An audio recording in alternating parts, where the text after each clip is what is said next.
Welcome to virtualsheetmusic.com and livingpianos.com. I'm Robert Estrin with the first in a multi-part series on chords. Today, the question is, how can you identify the chords you are playing?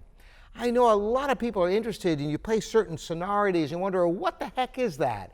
Well, I'm going to give you some ways of approaching identifying chords.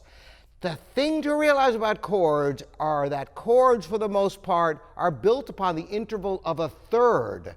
What is a third? A third are any notes that are on lines or spaces. That is, they're a letter name apart, like A to C, because you leave out the B, or C to E, leave out the D. And that is the secret for figuring out the chords you're playing. Now, some chords might be rather sophisticated because there could be altered tones.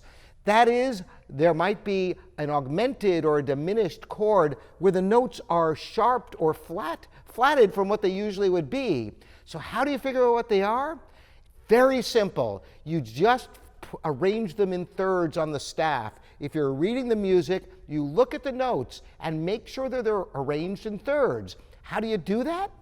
Look at the notes that are on lines or spaces. Now, sometimes what makes this tricky is there's something called inversions. It was actually Rameau, many centuries ago, who figured out that if you played a chord like this, and then if you inverted it and put the bottom note on top,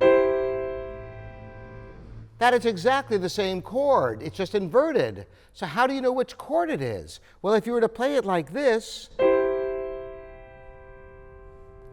G to the C is no longer a third. So you keep rearranging,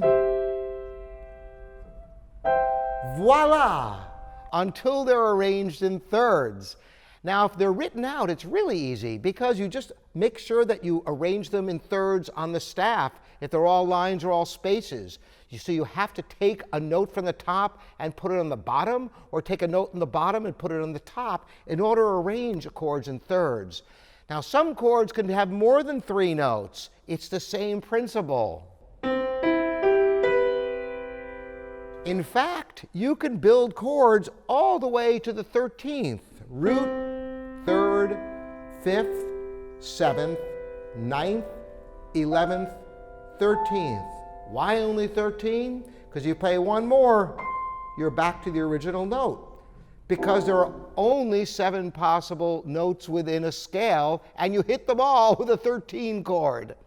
So if you had a chord like that, chances are it would be voiced without all those notes in between. And this is what makes it pretty complex. And we're going to talk about in future videos how to approach expanded chords to figure out what they are, both on the staff as well as what you're playing. And there's a lot to that. But in the meantime, try to arrange the notes on the staff or in your hands in thirds, even if you have to take top notes and put them on the bottom, or notes on the bottom and put them on the top, to arrange them in thirds. That is, one letter name apart, skipping a letter, or all lines and all spaces, and you'll be able to find the root of your chord, and you'll know what chord you're playing. Very good. Thanks so much for joining me. Robert Estrin here at virtualsheetmusic.com and livingpianos.com.